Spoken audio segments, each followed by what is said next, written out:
All right, so we've got a 2017 Silverado that's here today because they said intermittently when they try to crank the vehicle up, it will only click, and he can try a couple more times and it'll crank up fine. So this is a fairly common issue on these vehicles. There's actually a bulletin for it, but in case somebody's never done this before, I figured I'd make a video showing you how you can do it. So testing this positive battery cable, we're just going to hook one of our multimeter leads to this side of the cable and hook the other one to the other side of the cable. So when you're doing the positive, make sure you've got your positive lead on the positive post. It'll still work the other way, just read backwards. And then for your multimeter, you just want to make sure you've got it set on millivolts. So got that set up. Now we can just go in the vehicle, and being this is a GM vehicle, I'm just going to use the clear flood mode by holding the accelerator pedal while cranking it. When we crank it, there's going to be an initial like really high reading, but we're not really concerned about that.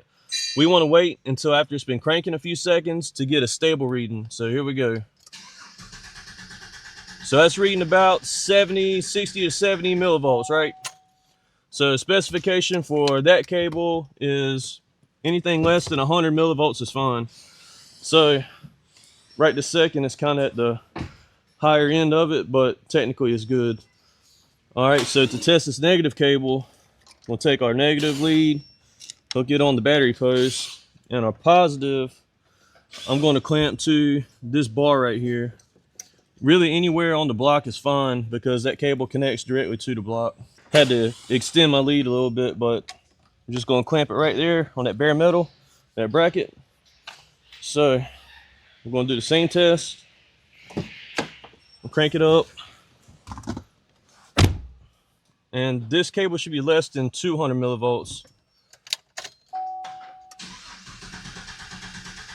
So it is right there at the specification.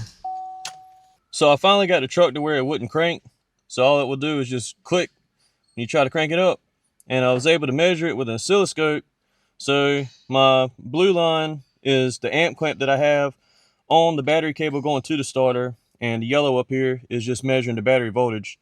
So you can see when the concern happens, battery voltage drops very little, and you have a really big spike on your amperage reading. So that just proves that the starter's bad. And this is what it looks like when the starter operates the way it should. So we're going to get the starter replaced in this thing, and it should be good to go. If this video has been helpful in any way, then follow me for more.